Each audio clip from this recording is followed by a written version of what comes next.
Estaba silenciado. Es un gozo estar compartiendo la palabra del Señor a las tres iglesias, hermanos. Esto es una maravilla, es un milagro que puede hacer la tecnología de unirnos como iglesias, digamos, hermanas y afines también en la fe. Así que hoy día vamos a estar hablando de la verdadera familia de Jesús. No hay que olvidar, no quiero olvidar que la próxima semana, el 8 de agosto específicamente, es el Día del Niño. Y es por eso que estamos haciendo este culto familiar. La familia de los pastores también está presentando el culto a todos ustedes y les deseamos que cada día la familia vaya creciendo en Cristo Jesús. Bueno, todos quieren formar una familia. ¿Se han fijado? No hay quien no quiera tener una familia. Y cada vez que hablamos de familia, se viene a mi mente una canción que solamente los de mi época yo creo se van a recordar, porque ustedes los jóvenes no creo que la conozcan, pero los de mi época sí. ¿Se acuerdan de la canción Ata una cinta amarilla al viejo roble? No se hagan tampoco, sí existe esa canción. Y esta canción es maravillosa, ¿sabes por qué? Porque esta canción también está hablando de formar una familia. La canción en sí dice, el tipo va regresando a la ciudad después de muchos años de vagar, dice. No sé si en estos años, dice él, me has sabido recordar. Y si me quieres tú, hazme una señal. Yo te voy a indicar lo que tienes que hacer, dice la canción. ¿Recuerdas ese viejo roble en el jardín donde te besé por primera vez? Dice. Amarra una cinta donde yo la pueda ver. Si no es así, no me detendré y sigo mi camino si no veo atada una cinta en el jardín. Y la canción va desarrollándose, poco a poco se va desarrollando hasta que llega a un clímax en donde él dice, estoy entrando en la ciudad. Imagínense los nervios de ese varón entrando a la ciudad, estoy entrando en la ciudad, sus calles y sus casas siempre igual. Pero mi corazón permaneció en aquel jardín donde yo te prometí regresar al fin. Y aquí regreso hoy. Y al final la canción dice, ya por fin estoy llegando. Me parece estar soñando. Hay miles de cintitas en el roble, en el jardín. Bueno, ustedes dicen, ¿qué tiene que ver la canción con esto? Pero ¿sabes qué? Ahí está comenzando una familia. Porque la canción no lo dice, pero se supone que el chico se queda en ese lugar, se supone que forma un matrimonio con esta mujer que lo estaba esperando durante tantos años, tienen hijos y etcétera, etcétera. Entonces, las familias son maravillosas cuando, cuando se forman, cuando comienzan, cuando se aman, cuando muestran al mundo entero el amor que se tiene. Comienza por un matrimonio y va extendiéndose. Jesús aquí, en este pasaje, está dando una clase magistral sobre quiénes son realmente los parientes verdaderos en torno a la fe. Y está poniendo en claro quiénes en realidad son los suyos, incluso dejando de lado el lazo sanguíneo.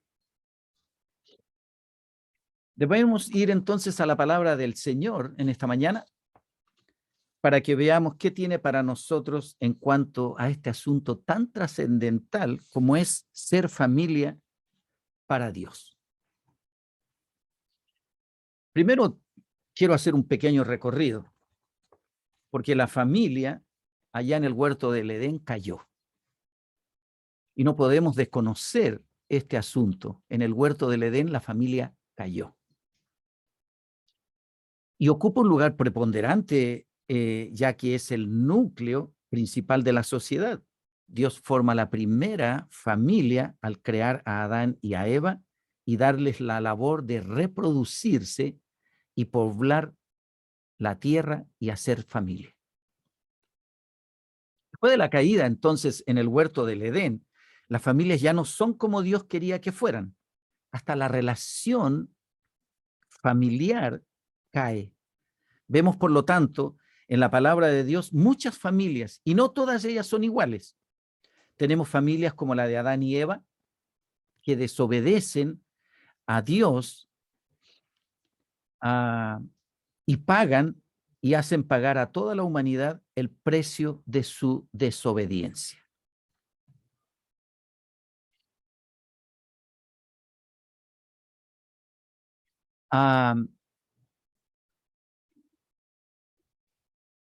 Tenemos la familia de Adán y Eva, en donde podemos ver un asesinato en medio de su crecimiento como familia. Vemos después a la familia de Noé, salvada por Dios de la maldad de todas las otras familias que habitaban la tierra. Vemos la familia de Abraham, que en medio de su crecimiento hay pecado sexual y trae consecuencias a la humanidad hasta el día de hoy. Vemos a la familia de Isaac, una familia disfuncional, en donde la madre Rebeca ama a Jacob y el padre Isaac ama a Esaú. Vemos también a la familia de Jacob, en donde entre hermanos se confabulan para vender a uno de ellos. En fin, a través de la Biblia se puede ver la caída de la familia en todo orden. Pero también podemos ver familias redimidas, aunque con muchas implicancias de la caída todavía en sus vidas como familia. Por ejemplo, vemos a la familia de Lidia, la familia del centurión, la familia de Marta, María y Lázaro. Y si ustedes recuerdan la historia de Marta y María, cuando Jesús les visita, podemos ver a Marta yendo donde Jesús a acusar a María que no le estaba ayudando en la cocina. Entonces, las familias persisten, siguen adelante, tratan de ser familia. Sin embargo, hay estas implicancias de esta caída todavía en la familia. La familia de Zacarías y Elizabeth, en donde Elizabeth había perdido casi ya la esperanza de tener un hijo y se sentía ella apartada del resto de la sociedad, hasta que nace Juan, el Bautista de ellos. Y cómo no, la familia de José, María y Jesús, además de sus otros hermanos. Entrando en el tema de nuestro pasaje de hoy, podemos ver varias cosas importantes para la vida de la familia. En Lucas capítulo 8, el primer versículo, el versículo 19, dice: entonces su madre y sus hermanos vinieron a él, pero no podían llegar hasta él por causa de la multitud. Jesús ha estado predicando el evangelio en muchos lugares con sus 12 apóstoles, y también hay algunas mujeres que le están sirviendo y han aportado de sus bienes para estos eventos. Y entonces se reúne con la gente. En los capítulos anteriores vemos todo un sinnúmero de enseñanzas a través de las parábolas de nuestro Señor Jesucristo, y llegamos a este punto en donde se reúne con la gente. La Biblia no dice en qué lugar, pero es posible que se encuentren en Galilea en este momento. Entonces aparecen su madre y sus hermanos en el lugar en donde Jesús estaba enseñando. No podían llegar a él a causa de la multitud de gente que había al lugar. Hermanos, cuando vemos este párrafo, surgen preguntas. ¿Por qué María no estaba en ese lugar? ¿Por qué sus hermanos tampoco estaban en ese lugar con Jesús? ¿Qué era tan importante para ellos que no estaban en el lugar realmente importante? Quizás podamos encontrar respuesta en Marcos capítulo 3, versículo 20, en donde dice: y se agolpó de nuevo la gente, de modo que ellos ni aún podían comer pan. Cuando lo oyeron los suyos, vinieron para prenderle porque decían: está fuera de sí. Entonces, acá vemos una familia en donde también tenemos algunos problemas de este tipo. Su propia familia, María con sus hermanos, pensaban que Jesús no estaba en sus cabales. Pensaban que Jesús estaba haciendo algo que no correspondía. Y por eso vinieron acá en Marcos 3:20 para prenderle, dice. No dice para hablar con él, no dice para tener una conversación con él, sino para prenderlo. Así como María y sus hermanos, o sea, los suyos, estaban lejos de Jesús a causa de su forma de hacer las cosas,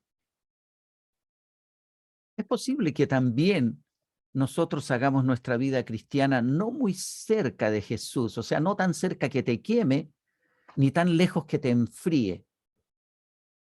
Tanto María como sus hijos, al hacer esto, muestran la falta de fe en nuestro Señor Jesucristo.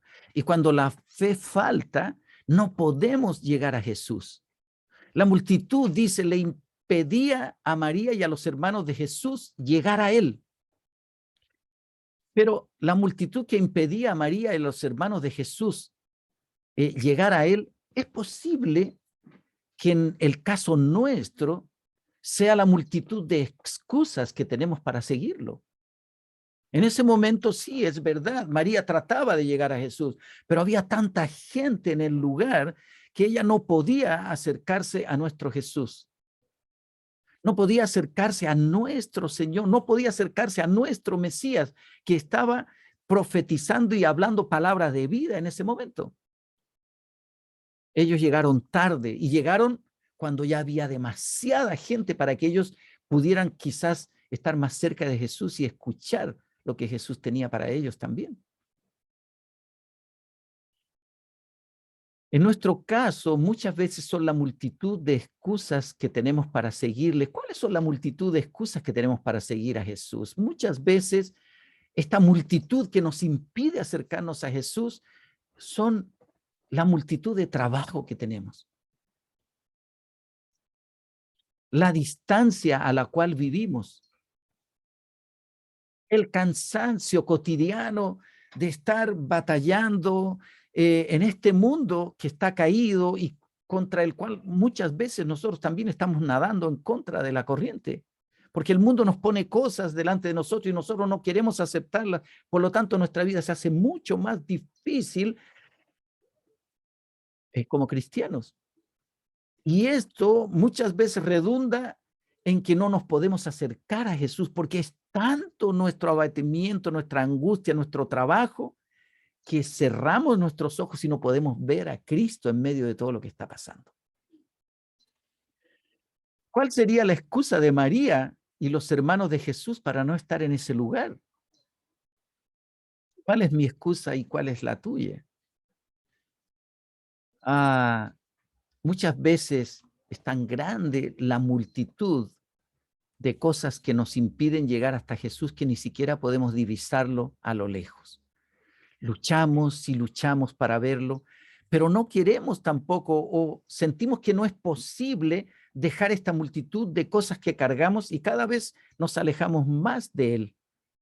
En la Biblia vemos varios casos en que la multitud no dejaba a ciertas personas ver a Jesús, pero estas personas rompen con estos impedimentos y finalmente son liberados por el mismo Jesús y finalmente pueden estar en su presencia sanadora, porque finalmente lo único que nosotros necesitamos para estar con Jesús es su presencia y su presencia hará el resto en todo lo que nosotros tengamos problema. En Lucas capítulo 18, versículos 35 al 42 dice: aconteció que acercándose Jesús a Jericó, un ciego estaba sentado junto al camino mendigando, y al oír a la multitud que pasaba, preguntó qué era aquello, y le dijeron que pasaba Jesús Nazareno. Entonces dio voces diciendo: Jesús, hijo de David, ten misericordia de mí. y los que iban delante le reprendían para que callase. Pero él clamaba mucho más: Hijo de David, ten misericordia de mí. Jesús entonces, deteniéndose, mandó traerle a su presencia, y cuando llegó le preguntó: ¿qué quieres que te haga? Él le dijo: Señor, que reciba la vista. Jesús le dijo: recíbela, tu fe te ha salvado. En Lucas 19:2 vemos a Zaqueo. ¿Se acuerdan? Este hombre pequeñito. ¿Cuál era su impedimento de Zaqueo? Era demasiado pequeño. Entonces toda la gente quedaba por encima de él. ¿Cómo rompe Zaqueo este problema para poder estar cerca de Jesús? Se sube a un árbol. Es posible que ahora mucha gente no lo quiera hacer porque es vergonzoso subirse a un árbol para ver pasar a alguien que es importante, digamos. Sin embargo, Zaqueo, cuando ve que su impedimento era su estatura, se sube a un árbol y logra ver a Jesús. Y no solo eso, porque el hecho de haber estado en el árbol, Jesús pasa y lo mira. Y dice que Jesús miró hacia arriba, lo vio y le dijo: Zaqueo, date prisa, porque hoy es necesario que pose yo en tu casa. Entonces podemos ver que mucha gente rompe las circunstancias que le rodean para poder acercarse al Señor y ser familia con Cristo Jesús. Las propias familias que tenemos nosotros tienen problemas. Fíjate, el versículo 8, el capítulo 8, versículo 20 dice: y se le avisó diciendo: tu madre y tus hermanos están fuera y quieren verte. Jesús siempre está dispuesto a recibir al que le busca de corazón. Él jamás echará fuera a aquel que con fe viene a él. Tu madre y tus hermanos están fuera y quieren verte. La diferencia aquí es el motivo por el que le están buscando. María y los hermanos de Jesús están buscando al Señor para hacerlo desistir de seguir predicando de la manera en que lo está haciendo. Para ellos es demasiado. No logran entender que en las enseñanzas de Jesús está en juego la salvación del mundo. María, como madre, tiene temor de lo que pueda pasar a Jesús. Esto es parte de la multitud que le impide llegar a Jesús como su Señor. Ella lo ve como su hijo. Ella ve lo que está sufriendo su hijo. Ella ve cuánta angustia está sufriendo su hijo y no logra verlo a Jesús como su Señor. Ella lo conoce como hijo. No cabe en su corazón que se esté revelando en este joven el verdadero Hijo de Dios que salvará al mundo muriendo en la cruz. Sus hermanos siguen a su madre en el sentir y por eso están allí. No están para escuchar a Jesús, están para que Él les escuche sus razones humanas y para hacerlo retroceder del plan de salvación hecho por Dios desde el comienzo de los tiempos. Pero ellos no entienden esto.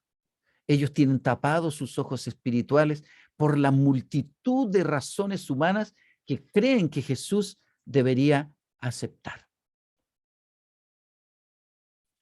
Finalmente, leyendo el verso, nos duele el corazón al ver que su madre y sus hermanos están afuera. Y no solo están afuera de la casa, sino fuera de la voluntad de Dios. Y es similar a lo que pasa en nuestras vidas en este tiempo. Estamos fuera muchas veces. Nuestras familias estamos fuera y nosotros mismos como familia de Cristo estamos fuera. Nos atrapa la multitud, pero queremos ver a Jesús igual que su madre y sus hermanos. ¿Acaso Jesús se mostrará a los que tienen este tipo de vida? ¿Acaso Jesús nos traerá a su presencia en estas condiciones? Lo que María y los hermanos de Jesús están haciendo es lo mismo que nosotros en nuestra época hacemos. Queremos los resultados, igual que ellos querían los resultados, pero no querían pasar por el trabajo de seguirlo, igual como hacemos muchas veces nosotros. Y surge entonces de nuevo la pregunta, ¿dónde estaban María y sus hermanos? ¿Por qué no estaban allí con toda esa multitud? ¿Qué era tan importante para ellos que no estaban en el lugar indicado? Es posible que tengamos muchas respuestas humanas a este evento. Sin embargo, la Biblia misma nos vuelve a responder. Aconteció que yendo de camino, entró en una aldea y una mujer llamada Marta le recibió en su casa. Esta tenía una hermana que se llamaba María, la cual sentándose a los pies de Jesús oía su palabra. Pero Marta se preocupaba con muchos quehaceres y acercándose dijo, Señor, ¿no te da cuidado que mi hermana me deje servir sola? Dile pues que me ayude. Respondiendo Jesús le dijo, Marta, Marta, afanada y turbada estás con muchas cosas, pero solo una cosa es necesaria y María ha escogido la buena parte, la cual no le será quitada. La multitud de afanes de Marta no la dejaba ver lo importante, lo fundamental, lo que trae salvación, sanidad, lo que finalmente te transforma en parte de la familia de Cristo, lo que te trae finalmente el estar junto a Jesús en la vida resucitada. La pregunta que surge entonces en este momento es, ¿en dónde estamos nosotros en este momento? ¿Realmente queremos ser con todo nuestro corazón familia de Cristo? ¿Queremos ser la verdadera familia? Porque familias tenemos, hermanos. Tenemos una familia. Tenemos padre, tenemos madre, tenemos hermanos. Nosotros mismos somos padres y tenemos hijos y entre ellos existe este lazo sanguíneo y nos comportamos como familia imperfecta porque somos familia caída. Pero acá el punto no es este. Acá el punto es ser familia en Cristo Jesús. Ser familia redimida, ser familia que finalmente irá a sentarse en la mesa del banquete con el Señor con todos sus pecados pagados y completamente redimidos. Entonces, acá el punto no es ser familia aquí en la tierra. Acá el punto es prepararse completamente para ser familia de Cristo en los cielos. Acá Jesús, en el versículo 21, responde bastante duramente. Él entonces respondiendo les dijo, mi madre y mis hermanos son los que oyen la palabra de Dios y la hacen. La respuesta de Jesús es concluyente. En Mateo y Marcos, Jesús hace algunas aclaraciones. A Jesús le gustaba hacer preguntas. Cuando se acerca a sus discípulos, una vez él les pregunta, ¿qué dice la gente de quién soy yo?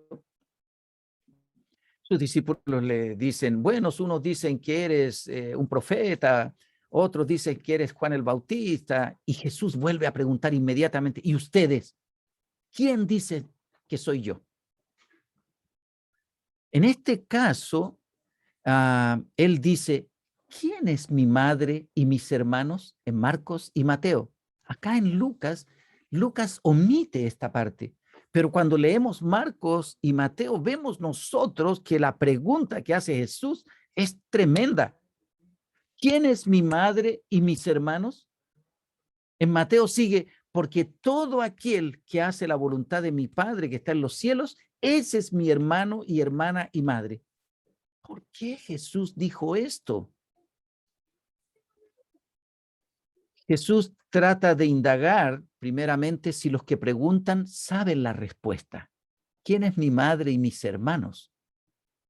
En Mateo aclara para los que no saben, mi madre, mis hermanos y mis hermanas son los que hacen la voluntad de mi Padre que está en los cielos.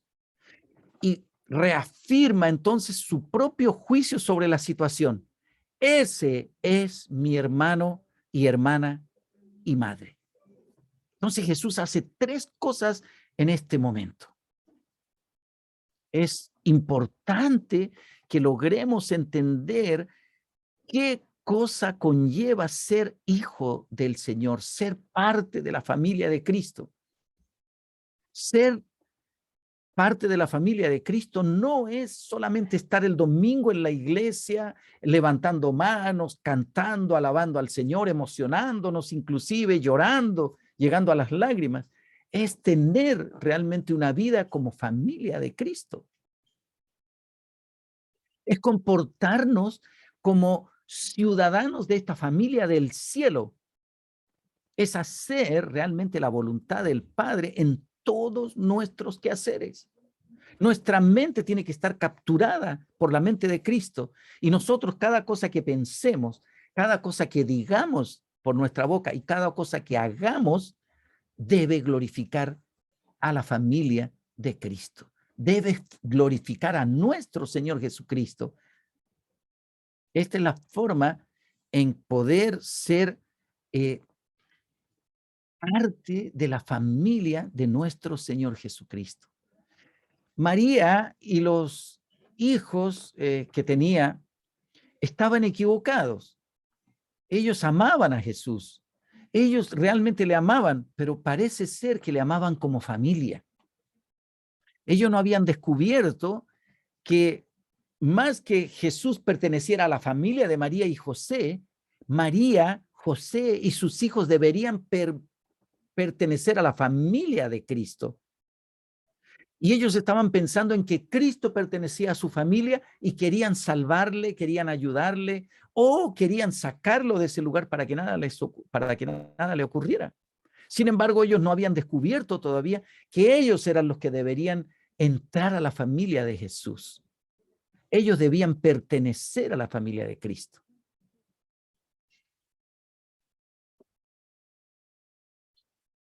Estas palabras nos hacen doler el corazón porque en verdad hemos actuado en muchas oportunidades de la misma manera. Creemos que seguirte, Señor, sin restricciones es fanatismo.